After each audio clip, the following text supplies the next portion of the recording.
네,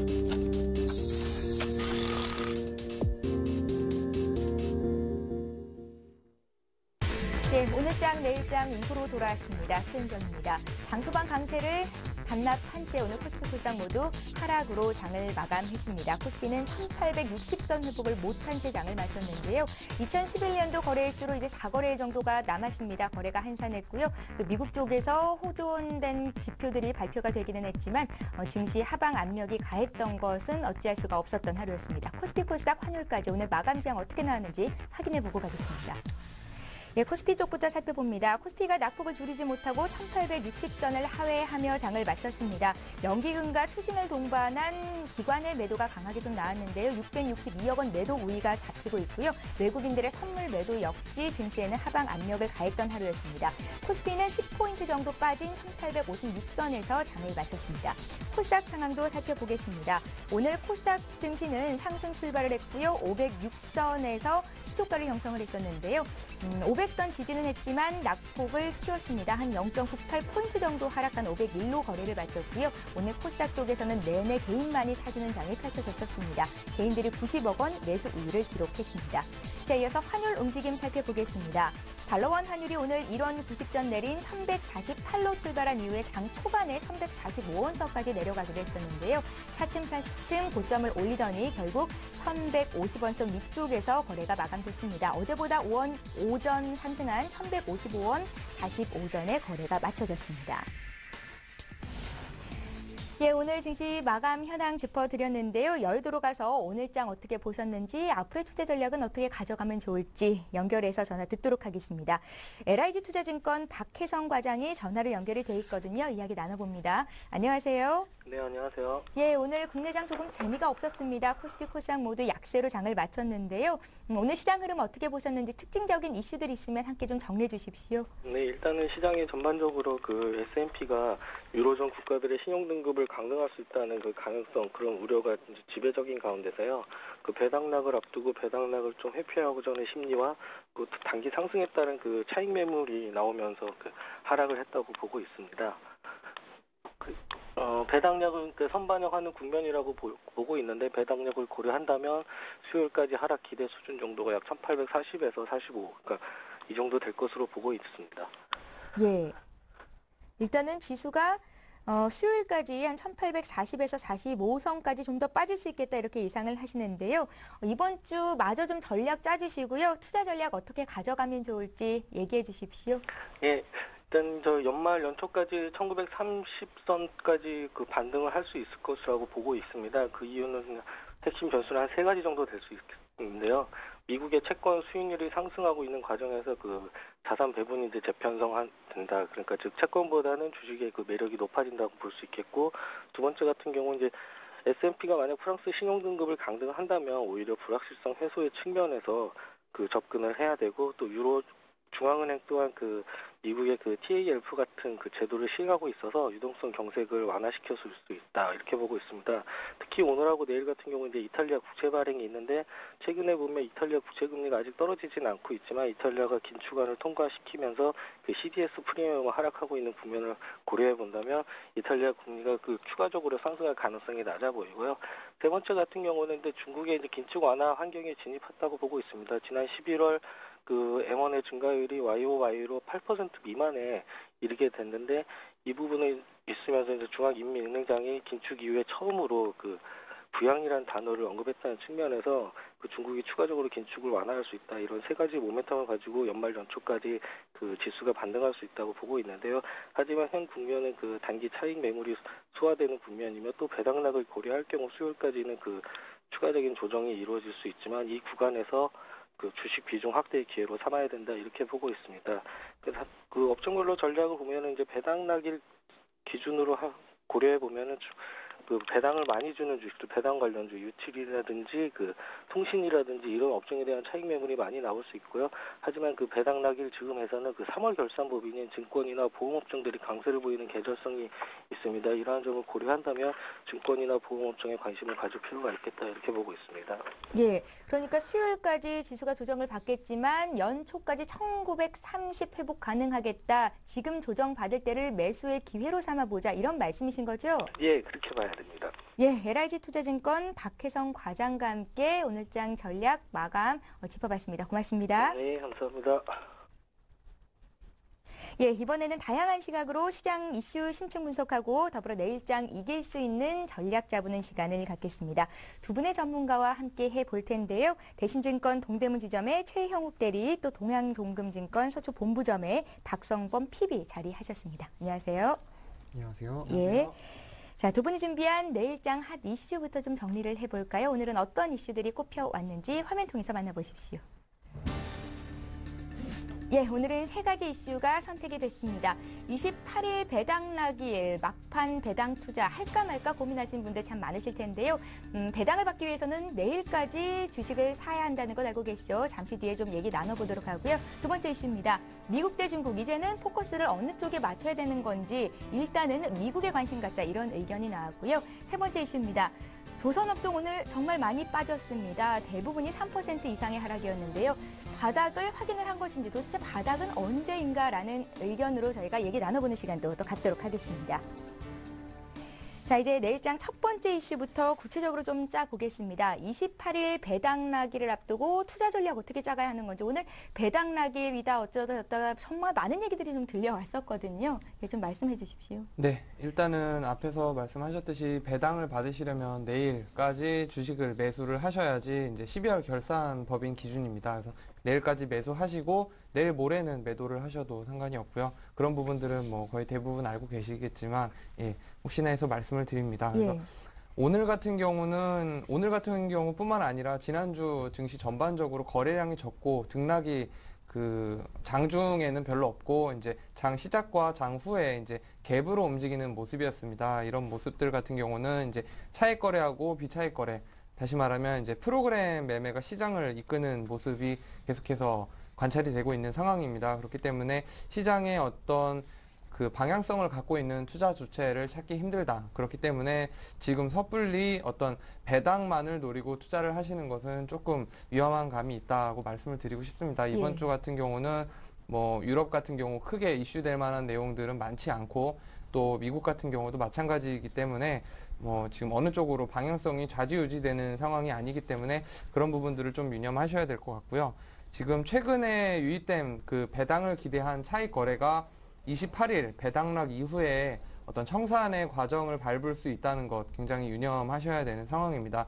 또한 그 연말로 접어들면서 나타날 수 있는 지수 피로감도 좀 문제가 될 수 있는데요. 그 연말을 맞이하는 입장에서 포지션을 좀 줄이고 또 해지하려는 세력들이 등장할 수 있는 가능성이 좀 있습니다. 그렇기 때문에 이번 주는 무리한 그 상승 기대감보다는 횡보나 또 조정 발생 가능성에 대한 충분한 탐색을 선행해야 되는 구간이라고 판단이 되는 상황이고요. 또 연말 배당락 이후에 아까 말씀드렸던 급락이 발생할 경우에는 그 저점 매수하거나 또 기존 현물을 보유하신 분들은 급락 가능성에 그 주의하시는 전략이 바람직해 보입니다. 또 덧붙여서 이제 배당을 노리고 투자를 하시려면은 이제 대표적으로 통신주가 배당 수익률이 높은 종목으로 꼽히는데요. 뭐 KT나 SKT 같은 경우는 배당 수익률이 6% 정도 나오는 고배당주입니다. 하지만 그 뭐 전반적인 시장 상황이 여의치 않기 때문에 뭐 다른 배당주보다는 그나마 이제 KT나 SKT 같은 통신주로 경기 방어의 측면도 있기 때문에 이쪽으로 투자를 하시는 걸 권유를 해드리고, 그 밖에 또 배당을 많이 주면서도 최근에 시장 상황에서 좀 낙폭이 과대되었던 업종 중에서는 금융주가 또 있습니다. 그래서 전북은행, 기업은행, 우리금융, BS금융지주 같은 금융주 쪽으로 매수를 해보셔도 괜찮을 것 같습니다. 예, 그러니까 최영욱 대리께서는 배당주에 대한 관심보다는 배당 나길에 주가가 빠졌을 때 현금 비중이 많으면 사볼 기회를 준다, 이런 말씀이신 네, 거잖아요. 박성범 PD님 의견은 어떤지 좀 여쭤볼게요. 배당 나길에 주가가 빠질 수 있겠지만 기간의 윈도우 드레싱 효과를 기대할 수 있기 때문에 큰 우려는 안 해도 된다, 이런 의견도 앞서서는 있었거든요. 네, 예. 제가 12월 초에 이제 그 배당 관련된 주식들을 중기 관점에서 한번 바라볼 때가 됐습니다라고 말씀을 드렸었는데요. 예. 그 12월 초에 하나대투증권에서 나온 자료에 의하면 배당락 기준 마이너스 6일부터 배당 관련주의 그 시세 상승이 가장 가파르다라는 자료가 있었습니다. 지금 제가 KT 차트를 한번 보고 있는데요. KT나 한국쉘석유 이렇게 고배당주로 분류되는 두 가지 주식 대표적인 주식들을 보게 되면 정확하게 마이너스 6일 전부터 이제 시세가 상승하고 있는 것을 볼 수 있는데요. 이것이 바로 이제 고배당주 그 배당을 받기 위한 투자자들의 단기 이제 자금이 유입되는 모습을 볼 수 있습니다. 그러므로 내일 이제 배당 관련돼서 투자를 하시게 된다면 예. 시세 차익은 전혀 기대하실 수 없고 이제 배당만 받는다 여기에 되는데요. 이제 배당을 받게 되면 이제 배당 락에 걸리게 되면서 배당으로 보는 이득만큼의 주가가 조정이 들어갑니다. 이제 다시 이제 주가가 그 배당 락 전 그 시세까지 올라와야 이제 배당 받은 금액이 실제로 이익으로 환산되는 그런 상황인데요. 뭐 KT나 한국쉘석유 특별하게 뭐 문제가 있다고 볼 수는 없지만 특히나 KT 같은 경우에는 이제 한 가지 악재가 지금 걸려 있는 상황이기 때문에 예. 무턱대고 배당 받아야지 하고 들어가셨다가 주가 회복이 되지 않으면 오히려 이제 그 평가 손익의 차익이 손해가 발생을 하는 이런 상황이 발생할 수 있기 때문에 내일 바로 배당 관련된 투자를 들어가시는 거는 그렇게 바람직한 투자라고 판단되지는 않고요. 예. 오히려 이제 그 최영욱 대리가 말씀하신 대로 이제 배당락 이후에 그 저가 이제 배당락 이후에도 하루 이틀은 더 이제 그 차익 실현 매물이 나오기 마련이거든요. 이제 그런 저가 매물을 받아서 1월 중으로 이제 차익을 이제 실현하는 그런 전략을 짜시는 것이 더 바람직하다고 판단이 되네요. 박성원 PB님, KT 악재로 그 투지 서비스 말씀을 하시는 건가요? 예, 맞습니다. 법원이 오늘 나왔던 이슈인데요. 네. 투지 서비스 종료를 승인했다라고 하더라고요. 그럼 이제 롱텀 정말, 에볼루션 서비스가 가능하게 되는 건데 그럼 악재는 좀 덜게 되는 건가요? 그렇지만 이미 그 전에 법원에서 투지 서비스 종료에 대한 그 투지 서비스를 종료할 수 없다라는 판결이 나왔을 때, 예. 그때 지금도 마찬가지지만 그 아이폰 3G를 사용하시는 분들의 이제 교체 수요가 가장 많은 시기입니다. 그래서 KT를 사용을 하시면서 그 LTE 서비스가 시작이 되게 될 경우 LTE 폰으로 교체하려는 수요가 많이 있었는데 이제 그 중요한 타이밍에 이제 법원 판결에 의해서 이제 상당 부분의 가입자가 많이 유출됐다고 볼 수 있겠죠. 그러한 것들이 이제 LG U+의 주가에서 바로 반영이 되는 모습인데요. LG U+ 오늘도 이제 빠지지 않고 최근에 단기간에 20% 넘게 상승을 했음에도 불구하고 주가가 잘 빠지지 않는 것은 두 달 동안 50만 명의 LTE 가입자, 50만 명 넘었을 거라고 판단이 되는데요. 이렇게 그 신규로 유입되는 가입자들은 LG U+의 기존 사용자뿐만이 아니라 이제 KT 쪽에서 그 투지 서비스 종료가 실패함에 따라서 흘러 넘어온 가입자들도 분명히 있다고 판단이 되거든요. 이런 부분은 아직 배당 메리트가 살아있는 12월까지는 KT 주가를 떠받치지만 배당 메리트가 끝나면서 가입자 수가 줄어든 KT의 주가는 이제 썩 좋게 보기는 좀 어렵지 않은가. 이제 이런 면에서 지속적으로 조금 부정적으로 바라봐야 되지 않을까 생각됩니다. 예, 그러니까 두 분 모두 배당만을 노려서 투자하는 거는 지금 시점에서는 아니다라는 의견이셨던 것 같고요. 자, 이제 두 번째 이슈를 보겠습니다. 정리를 해보면 힘겨루기 중인 미국 대 중국 승리의 여신은 과연 누가 될 것인가 이렇게 정리를 하셨는데요. 좀 설명이 필요하겠어요, 최영욱 대리님. 네, 예. 결론적으로 이제 말씀을 드리면 최근에 이제 중국 관련주, 미국 관련주, 당연히 유럽 쪽은 흐름이 굉장히 좋지 않기 때문에 투자자분들은 이제 중국과 미국 쪽에 베팅을 하는 흐름으로 이제 양 갈래로 나눠지는 흐름인데요. 이제 결론적으로 말씀을 드리면 단기적으로는 미국에 주목을 하고 중장기적으로는 중국에 주목을 하시면 되겠다라고 말씀을 먼저 드릴 수 있겠습니다. 최근에 미국 경제 지표, 최근에 발표됐던 지표들이 심상치 않았죠. 뭐 주택 지표, 고용 지표, 각종 이제 소비자 심리 지표까지 모두 양호한 실적을 거두는 모습을 보이고 있었는데요. 하지만 그렇다고 해서 사실 지금의 어떤 미국의 지표 같은 경우는 선순환 진입이라기보다는 어떤 유동성 효과 착시 가능성도 열어두셔야 될 필요가 분명히 있습니다. 그렇기 때문에 단순히 미국 경기 지표의 어떤 개선이 아니라 그 현 개선 추세가 좀 지속이 되느냐 여부를 충분히 지켜보시고 또 판단을 해보셔야 되는 필요성이 있다고 느껴지는 상황이고요. 예. 그 양적 완화 정책으로 인해서 그 유동성의 흐름이 이제 정부에서 기업으로 갔다가 이제 기업에서 최종적으로 소비자 개인에게까지 도달하는 데는 시간이 어느 정도 걸릴 수밖에 없는 상황이기 때문에 이런 부분들은 향후 확신을 갖기 위해서는 좀 더 시간적 여유를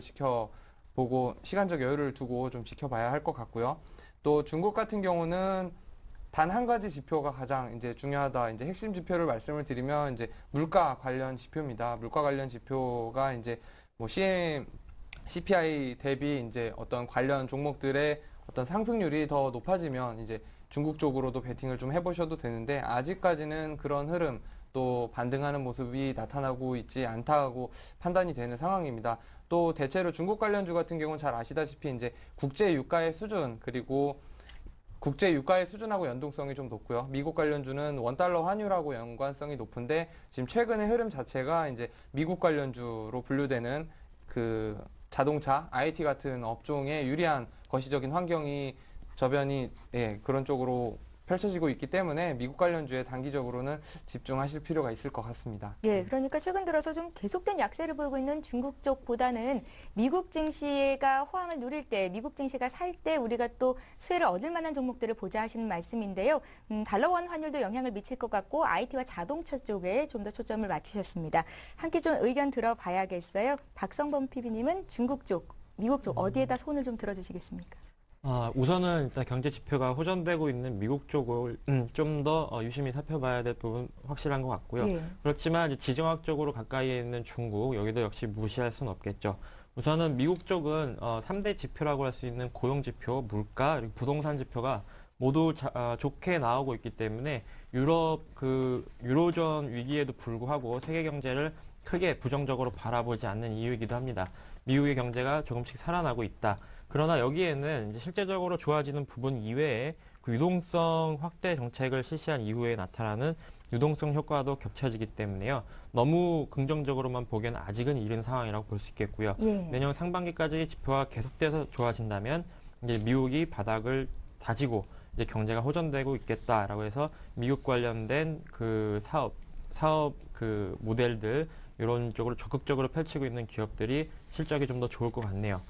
중국 쪽은 아직은 조금 이릅니다만 중국이 이제 뭐 내수를 확장시키겠다라고 아예 확정을 지었기 때문에 지금 현재 중국 쪽으로 진출해 있는 오리온이나 이제 베이직하우스 이런 중국 내수 소비 시장 쪽에 진출해 있는 기업들은 장기적으로 봤을 때 이제 커다란 시장을 다른 기업 대비해서 먼저 진출한 효과를 누리게 될 것입니다. 이제 오스템 임플란트라고 해서 치과 시장을 치과 관련된 이제 재료를 담당하고 있는 그 기업 또한 이제 중국 시장에서의 38%의 점유율을 보이면서 선진국 기업들보다도 더 빠르게 시장을 장악했는데요.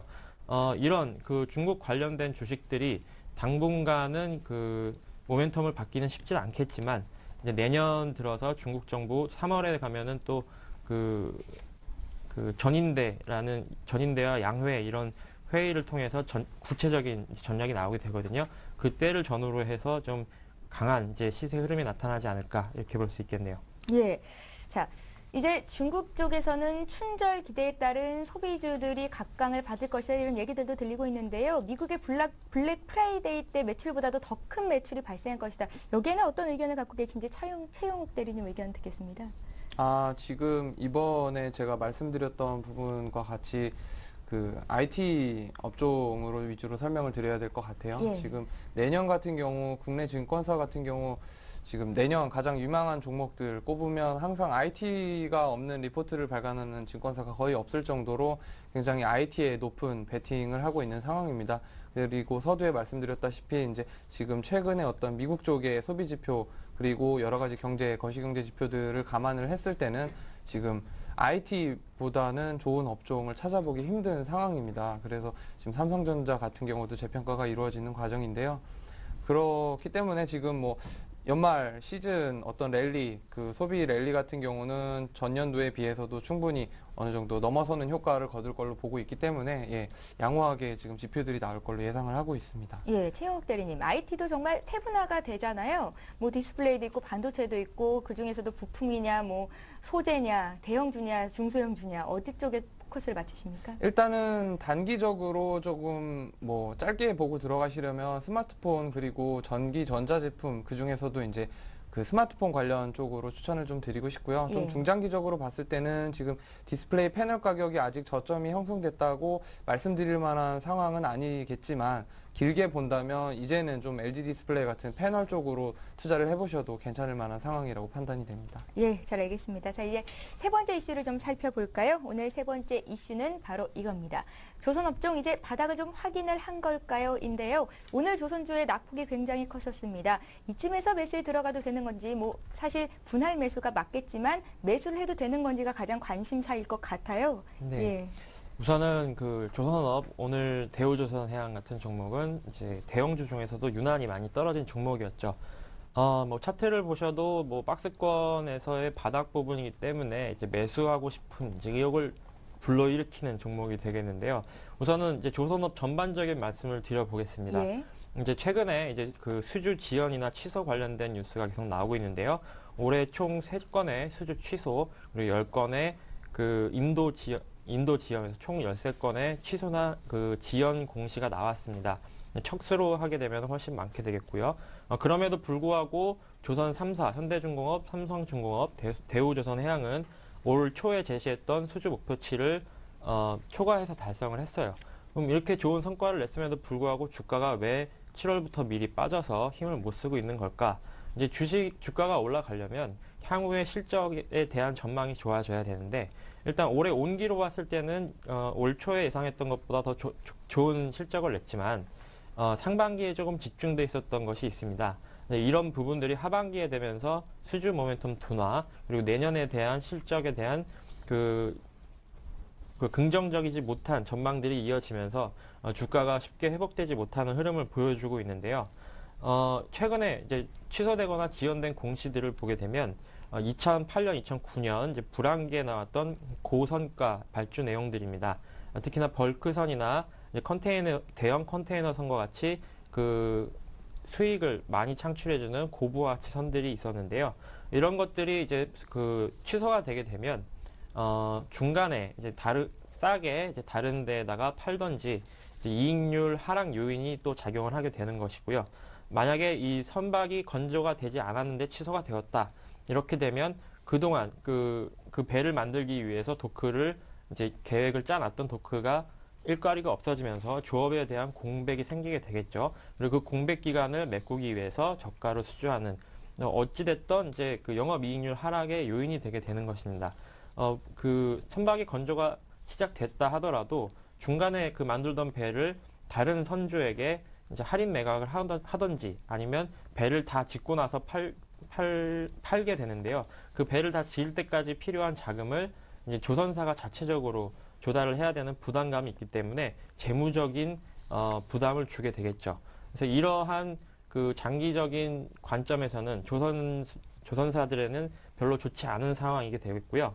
그렇다면 조선업 바닥이 언제인가? 지금 뭐 삼성중공업이나 현대중공업 고점 대비해서 반토막 이상 떨어졌기 때문에 예. 반토막 가까이 떨어졌기 때문에 굉장히 매력 있는 가격으로 보이시겠는데요. 아직은 바닥이 아니라고 저는 생각을 하고 있고요. 바닥이 확인되는 시점은 언제가 되냐? 새로운 그 수주 모멘텀, 이제 드릴십이 떠오르고 있는데요. 이러한 새로운 그 고부가치 선들에 대한 수주가 이어질 때 이제 그때 주가가 바닥을 형성하지 않을까 이렇게 판단을 하고 있습니다. 최근에 이제 그 브라질의 에너지 관련된 회사 페트로브라스라는 회사가 리그 21기에 대한 이제 자국 건조를 포기를 했습니다. 처음에 28척을 건조를 하려고 했다가 7척을 우선 발주했고요. 거기에 따른 진척을 보다 보니 우리나라 조선 기술로는 도저히 안 되겠구나. 이렇게 해갖고 나머지 21건에 대한 건조는 포기를 했고요. 다른 데에서 빌려오는 것으로 대처를 하기로 했습니다. 빌려오는 거니까 조선업 쪽에는 별로 그 좋은 뉴스는 아니지 않느냐? 그게 아닌 게요. 우선은 그 드릴십 이런 것들이 고부가치 선임에 불구하고 만들어서 갖다 주면 그 배를 인양한 그 선주가 그 배를 분양을 잘 못했습니다. 그렇기 때문에 새로운 주문이 계속 들어오지가 않았었죠. 그런데 이번에 이제 페트로브라스가 21개를 분양을 받기로 했기 때문에 이 용선이라고 표현을 하거든요. 이 용선을 바퀴로 표현을 했기 때문에 이제 분양 시장에서 드릴십에 대한 인기가 조금씩 늘어나기 시작을 하고, 그럼에 따라 이제 선주들은 추가적인 그 새로운 배를 그 주문을 할 수 있는 요인이 생기게 되는 것이죠.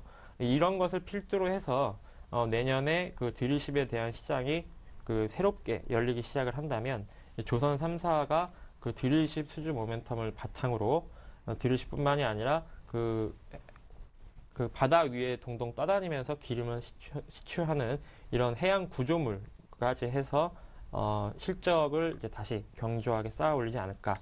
그때까지는 조선주를 이제 쉽게 접근을 하지 마시고 단기 트레이딩 관점에서 접근을 하셔야 될 것 같습니다. 예.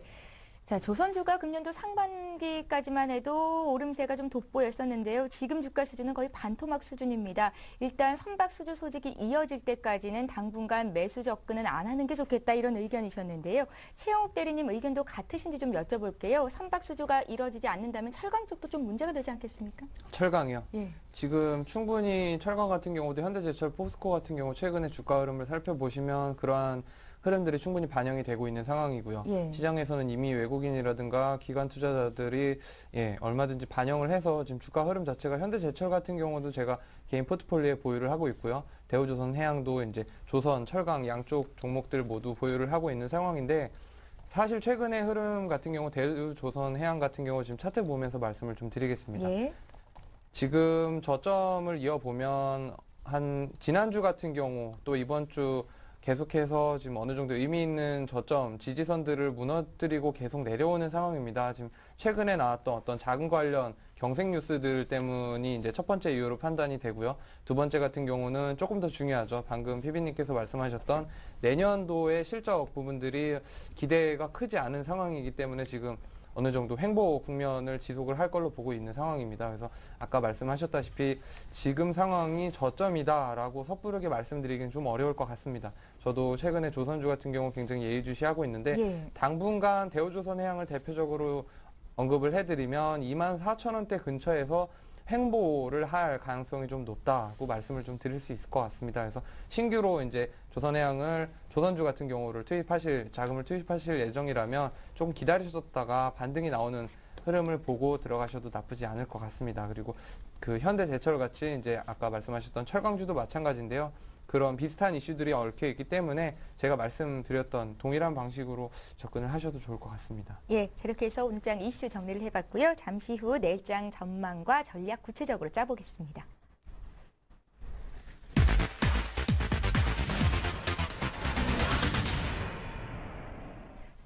자, 오늘장은 코스피, 코스닥 모두 쉬어가는 움직임을 보였고요. 이제 구체적으로 내일장은 어떻게 대응을 해야 되는 건지 짜보는 시간을 가져야 할 것 같은데요. 오늘 유럽과 미국 증시가 쉽니다. 때문에 국내 증시가 또 한 번 좀 쉬어가지 않을까, 이런 염려도 되는 상황입니다. 먼저 최영욱 대리님, 내일장 전략은 어떻게 가져갈까요? 네, 지금 거래량 같은 경우가 계속 줄어드는 상황입니다. 제가 예. 서두에서 언급했다시피 오늘 같은 경우 거래 대금이 2조 9천억 원 정도 나오는데요.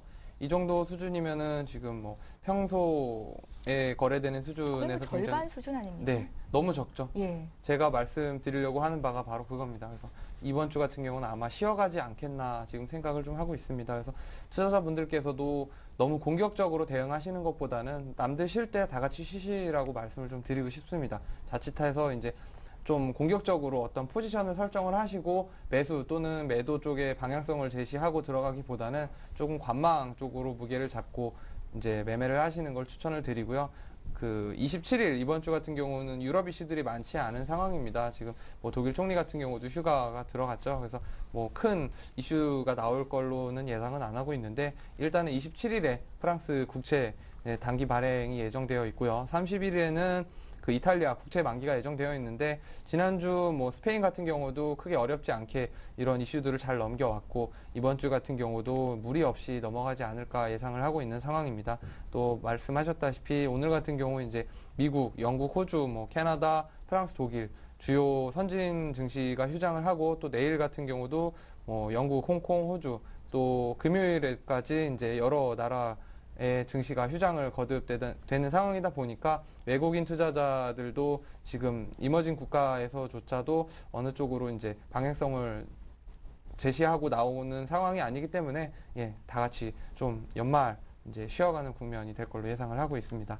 그리고 마지막으로 국내 증시 주요 일정도 뭐 별로 없습니다. 제가 평소에 말씀 많이 드렸던 부분인데 예. 이번 주 목요일 같은 경우는 이제 지식경제부에서 알뜰주유소 본격 시동에 들어가는데요. 뭐 지금 이런 정유주에 어느 정도 이슈를 미칠 수 있는 뉴스인데 뭐 SOL이나 SK이노베이션, 뭐 GS 같은 경우 이런 뉴스 같은 경우는 이미 계속해서 반영이 되어 있던 상황이기 때문에 크게 신경 쓰실 필요는 없다고 말씀을 드릴 수 있을 것 같습니다. 또 금요일에는 개별주 CJ E&M 관련된 이슈가 하나 있는데 뭐 슈퍼스타 K3 그 탑11 콘서트가 있는데 이 부분도 예, 뭐 아주 큰 이슈를 비출 걸로 예상은 하지 않고 있습니다. 예, 관심주로는 CJ E&M을 말씀을 하셨고요.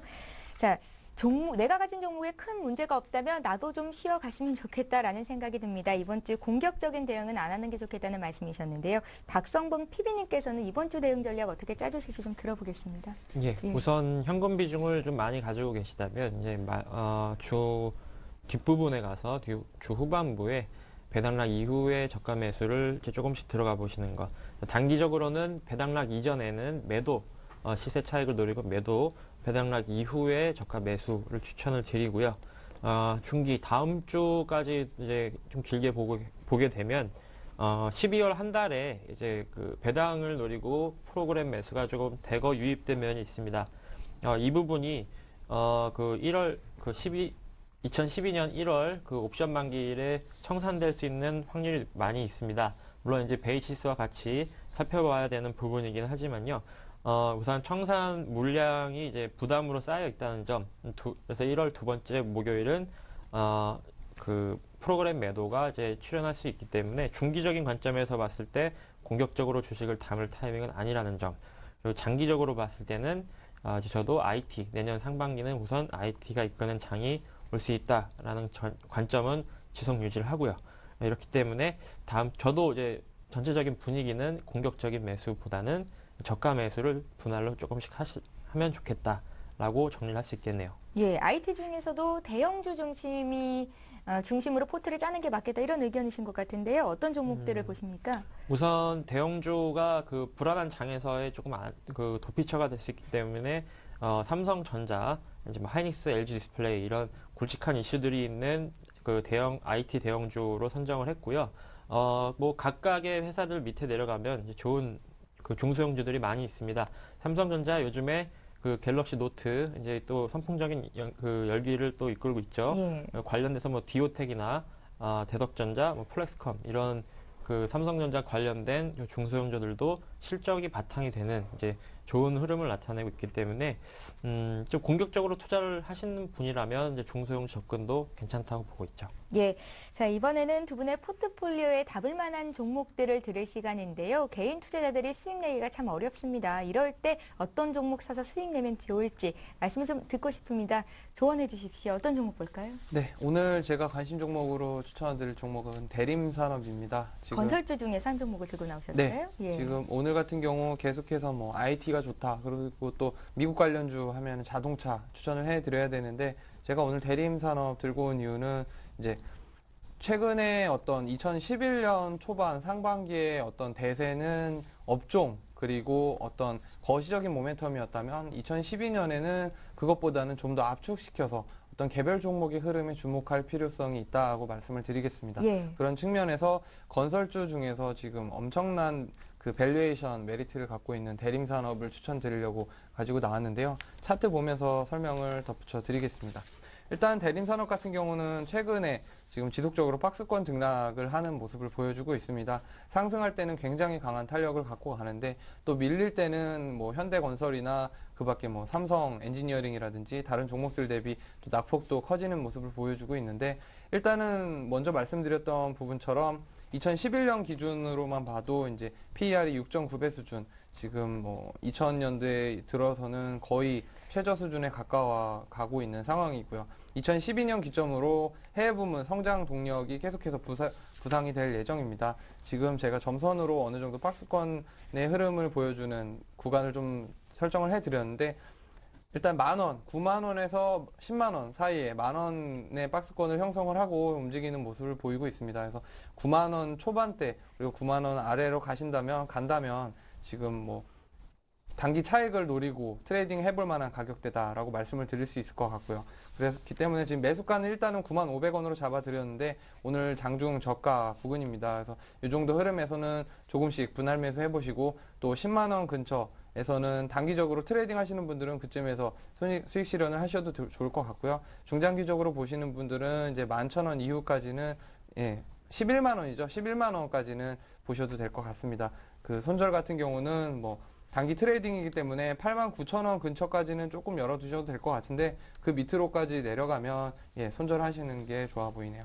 예, 최용욱 대리는 지금 포트에 4가지 종목이 있으신데요. 오늘 대림 산업을 추가적으로 포트에 담으시려고 준비를 하신 겁니까? 네. 지금 기존 어느 정도 실으실 예정이신지? 지금 15% 생각하고 있고요. 지금 같은 경우 제가 포트에 갖고 있는 종목들이 이제 조선주, 대우조선해양, 그리고 철강, 현대제철, 화학, LG화학, 그리고 IT의 LG전자 보유하고 있는데 2012년 내다 봤을 때 중장기적으로는 건설주도 갈 수 있는 흐름입니다. 그래서 지금 일단은 제 개인적으로 생각으로는 대림산업 같은 경우는 단기 트레이딩 관점으로 접근을 일단 먼저 했습니다. 예, 잘 알겠습니다.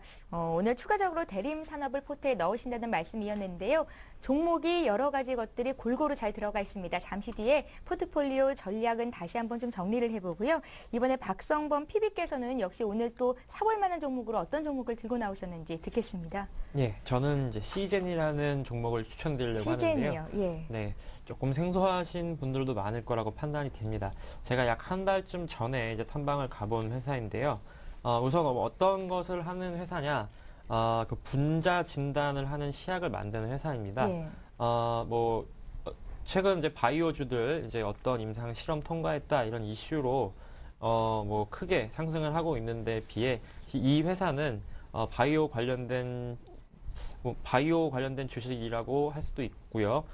실제로 지금 매출이 일어나고 있고 그 매출의 볼륨이 이제 내년 들어서 엄청나게 커질 수 있는 확률이 높기 때문에 실제적으로 좀 더 가시화될 수 있는 그 기간이 짧은 회사라고 볼 수 있겠네요.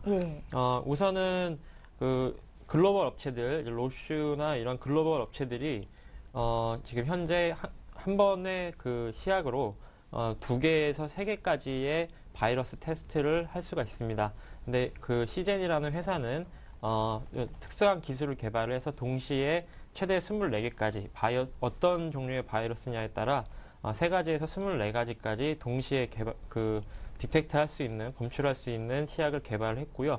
이에 따라서 그 검출에서부터 치료까지의 기간이 상당히 줄어들 수 있는 그런 이제 그 획기적인 이제 시약을 개발을 한 회사죠. 미국의 미국의 2위 업체랑 이제 제휴를 해서 미국 쪽 시장을 진출했는데요. 여기 그 뉴욕주를 필두로 해서 미국의 여러 주에서 그 FDA 승인을 받았기 때문에 내년 중으로 미국향 매출이 이제 상당 부분 증가할 수 있는 여지가 있습니다. 그래서 내년 실적 대비했을 때 퍼가 PER이 지금 29배 수준입니다. 제조업 비교했을 때 굉장히 높은 수준인데요. 글로벌 티어들은 약 60배 내외를 받기 때문에 글로벌 탑 업체들 대비해서는 아직 저평가되어 있는 상황이죠. 그래서 우선은 매수가는 이제 7만 원으로 차트를 보시게 되면 중장기 이평선들이 지금 약 7만 원 정도에서 지지를 하고 있고요. 단기 이평선이 지금 현재 오늘 이제 지지를 해주었습니다. 조금 더 조정이 들어와서 7만 원까지만 내려오게 되면 상당히 매력적인 가격까지 떨어지는 거라고 판단이 되고요. 11월에 한번 하락이 있었는데 이때는 외국계 기관 투자자 그 펀드 매니저가 교체가 되면서 해당 기관이 갖고 있던 주식을 매도하면서 발생했던 것입니다. 요것이 다 일단락이 됐기 때문에 추가적인 매물이 나올 것이라고 판단은 되지 않네요. 목표가는 우선 전고점 수준인 85,000원으로 잡고요. 우선 약 한 달 정도 기다려 보셨다가 목표가를 이제 좀 조절을 하면 될 것 같네요. 예, 시즌을 그러니까 오늘 좀 매수가 되는 겁니까? 시즌을 매수가를 주지는 않았는데요. 매수가는 7만 원으로 이제 바로 매수하기보다는 금주 중에 이제 조정이 들어올 수 있을 것 같아서 7만 원으로 조금 기다려보는 이제 그렇게 정했습니다. 예, 잘 알겠습니다. 시즌은 매수가를 줬을 때 포트에 넣어보겠다라고 일단 종목부터 설명을 좀 해주신 거고요. 자, 이번 시간에는 최용욱 대리 지난 포트폴리오 어떤 종목들이 있고 수익은 어떤지 확인하는 시간 갖겠습니다. 예, 오늘 추가적으로 대림 산업이 들어갔습니다. 이렇게 해서 한 예, 지난주 종목부터 먼저 좀 살펴볼게요. 주식이 5종목이 있으셨고요. 현대제철, 대우조선해양, 삼성테크인, LG화학, LG전자까지 15% 비중으로 들어가 있는 상태입니다. 수익률을 좀 살펴볼게요. 현대제철 같은 경우에는 10월 24일에 매수가 됐었고요. 수익이 무려 5% 이상 나고 있는 종목이고요. 그 밖에 LG전자라든지 삼성테크인도 수익권 내 있습니다. 3% 이상의 수익을 내주고 있고요. LG화학 배터리 부문 분리 안 하겠다라고 의견을 발표한 이후로 주가가 좀 많이 올라왔는데요. 매수한 가격에서 큰 변화는 없고 대우조선해양이 오늘 장에서 좀 많이 빠졌는데요. 마이너스 2% 정도의 등락을 기록하게 됐습니다. 자, 최용욱 대리님, 이 중에서 우리가 AS 받아올 만한 종목은 어떤 것들이 있을까요? 네, 일단은 가장 최근에 매수한 삼성테크인 같은 경우 흐름을 좀 살펴봐 드리겠습니다. 예. 삼성테크인 같은 경우는 이렇게 많이 흐른 뒤에 매수하신 분들보다는 아마 좀 그 전에 낙폭이 크게 나타나기 전 8월 이전에 매수하셨던 분들이 조금 이제 물려서 들고 계시는 분들이 많을 거라고 판단이 됩니다. 일단은 단기적으로 봤을 때는 제가 포트에서 목표 실현하려고 예상하는 가격대는 일단 5만 원대 후반까지는 최소한 보고 있는 상황인데 그 흐름까지도 만약에 좀 흐름이 여력이 좀 너무 약하다 하면 5만 5천 원 넘어가면 일단은 비중을 조금 줄여보시는 걸로 생각을 하시고 그 전에 8월 이전에 매수하셔서 지금 골머리를 썩고 계시다 하시는 분들은 어쩔 수 없이 계속해서 홀딩 하시는 전략을 추천을 드리고요. 지금 같은 경우는 앞서 대우조선해양도 말씀을 드렸는데 박스권 흐름이 계속 이어지고 있는 상황이기 때문에 이러한 상황에서는 뭐 단기 트레이딩 관점으로 접근하시는 방법밖에 없다고 말씀을 드릴 수 있을 것 같습니다. 그리고 다음으로 언급해드릴 종목은 이제 LG화학인데 방금 언급하셨던 부분도 있습니다. 그 분사 이슈들이 굉장히 크게 작용을 해서 지금 최근에 안 좋은 흐름을 보였었는데 저도 그 부분 때문에 지금 원래는 이제 중장기적으로 들고 가려고 했는데 만약에 그 부분이 확실히 된다면 저는 포트에서 뭐 수익 실현을 하든 손절을 하든 정리를 할 생각이었는데 그런 부분들 굉장히 큰 악재로 적용할 만한 뉴스가 지금 해소된 상황이기 때문에 오늘 같은 경우가 바로 매수 타이밍이 아니었나 생각이 들 정도였는데 일단은 오늘 장중 흐름이 좋지 않았고 또 거래량도 많지 않은 모습이었습니다. 그래서 그렇기 때문에 이번 주에 거래량이 적을 때 좀 아래로 흘러내리는 힘없이 흘러내리는 흐름이 나온다면 추가적으로 매수를 해보실 필요도 있을 것 같습니다. 마지막으로 LG전자 언급을 조금 해드리겠습니다. 계속해서 말씀을 드렸던 부분이 이제 최근에 가장 수혜를 받을 수 있는 거시경제지표상 좋은 흐름이 예상이 되는 종목은 바로 IT, 그 중에서도 이제 스마트폰 관련주인데요. 지금 아직까지는 보여준 것은 없습니다. LG전자가. 최근에 이제 발버둥을 치고 있는 상황이고, 뭐, 최근에 광고도 많이 나오죠. 뭐, 옵티머스 같은 LTE 폰들이 계속해서 지금 뭐, 시장에서 어떤 활로를 모색을 하려고 하고 있으니까 지금 좀 그런 기대감에 투자를 해보시는 것도 좋은 전략으로 판단이 되고요. 오늘 같은 경우는 저점을 이어보면 74,000원대 근처 이격이 좁혀지는 구간으로 판단이 되고 이런 구간에서는 이제 중장기적으로 접근하시는 분들은 얼마든지 분할 매수 관점으로 접근해 보셔도 좋을 것 같습니다. 예, 그러니까 지금 시점에서 LG화학과 LG전자는 아직도 매수해봐도 괜찮겠다라는 의견이시고요. 자, 이번에는 박성범 PB님 지난 포트폴리오 종목 수익률 살펴보겠습니다. 어떤 종목들이 있었을까요? 예, 지금 화면 통해서 나가고 있습니다. 일단 현금은 30%를 들고 가시는 가운데 STX 반도체, 코덱스 레버리지, 제일모직, 삼성 SDI 이렇게 4종목이 있으신데요. STX 반도체 오늘 종가 기준으로 선절가 이탈이 됐습니다. 전량 매도 처리하신다는 의견 주셨는데요. 이 종목 조금 뒤에 AS 다시 받아보도록 하고요. 제일모직 같은 경우에는 매수가 대비해서 큰 변화가 없는 상태고 삼성 SDI가 마이너스 5%의 등락 그리고 코덱스 레버리지 같은 경우에는 4% 이상 수익을 내주고 있습니다. 지수를 따라서 움직이는 또 지수 상장 펀드 관련한 종목이라고 볼 수가 있겠는데요. 코덱스 레버리지까지 이렇게 4종목이 있으십니다. 자, 박성문 PB님 일단 먼저 손절이 되는 STS 반도체부터 좀 봐주십시오. 네, 예. STS 반도체 이제 최근에 그 필리핀 공장이 이제 돌아가기 시작을 했고 이제 뭐 수출입 운행 관련돼서 뭐 이런저런 뉴스가 나왔었습니다. 그래서 필리핀 공장 자체가 이제 삼성전자와의 그 반도체 패키징 물량을 확대하기 위한 전략적인 제휴였기 때문에 이쪽 부분이 뭐 나중에 이제 삼성전자 측에서 후공정 부분을 이제 독자적으로 하려고 한다라는 루머가 퍼졌을 때 저는 이것이 그냥 단기간에 이제 하루 이틀 급락 요인은 돼도 추가적인 하락 요인이 되지 않을 거라고 판단을 했는데요. 예. 그럼에도 불구하고 주가는 이제 힘을 못 쓰고 이제 각 지지선을 다 이탈해서 하향 이탈을 하고 있습니다. 그 다음 지지선은 이제 8,000원 선에서 형성될 것이라고 예상이 돼서 앞으로도 10% 정도는 추가적인 더 하락을 할 수 있다라고 판단하고 기다리기보다는 여기서 우선은 손절을 하는 것이 낫겠다라고 판단을 했습니다. 더욱이 이제 최근에 5% 정도 그 급락 이후에 5% 정도 추가적으로 더 담았는데 비중 확대에도 불구하고 계속 하락했기 때문에 더 큰 손실은 막아야겠다라는 판단에 이제 손절을 해야 될 것 같고요. 네. 중장기적으로 봤을 때 분명히 이번의 하락은 이제 한 번에 그냥 출렁임 정도로 지나갈 것 같은 이제 실적으로는 확실히 나오는 기업인데 지금은 타이밍이 아니라고 판단이 되네요. 그래서 예. 우선은 여기서 손절을 하고요. 어디까지나 원칙은 중요한 거니까요. 그렇죠. 더 큰 수익을 위해서 일단은 포트에서 제외를 하시겠다는 말씀이십니다. 현금 예. 비중을 다시 높여가도록 하고요. 코덱스 레버리지 이거는 뭐 지난주에 말씀드렸다시피 1920선부터 분할 매도를 하는 것을 추천드립니다. 정확하게 코스피 그 상승률만큼 추정을 못 하거든요. 오늘도 이제 코스피는 0.56% 떨어졌는데 1.3% 떨어졌죠. 미세한 차이는 있습니다. 그렇기 때문에 코덱스 레버리지나 코덱스 ETF 이런 ETF 투자에 있어서 가격을 보고 투자를 하시는 게 아니고 지수를 보고 투자를 하셔야 되거든요. 그래서 레버리지는 1920선 그리고 30 이렇게 해서 50%씩 덜어낼 계획이고요. 요거는 이제 뭐 조금 더 홀딩을 하셔도 되겠네요. 삼성 SDI 삼성 SDI도 최근에 이제 지지를 받고 돌아서기 직전의 모습을 보이고 있는데요. 뭐 딱히 악재는 없고 악재라고 한다면 뭐 LG화학 쪽에서 분사하지 않고 오히려 전지 쪽으로 사업을 강화하겠다 이런 내용이 되겠죠. 예. 물론 LG화학은 이제 중대형 위주고 이제 삼성 SDI 쪽은 중소형 위주이기 때문에 사업 부분이 겹치진 않고 있습니다만 전기차나 이제 하이브리드 차량용 이제 궁극적인 시장에 있어서 향후에 경쟁사는 되긴 합니다. 이제 이런 쪽에서 LG화학의 호재는 SDI 쪽에 악재가 되지 않았을까, 뭐 포트 조정 차원에서 매도가 나오지 않았을까라는 판단이고요. 지지선을 무너뜨리지 않는 한 계속 홀딩을 하면 되시겠고요.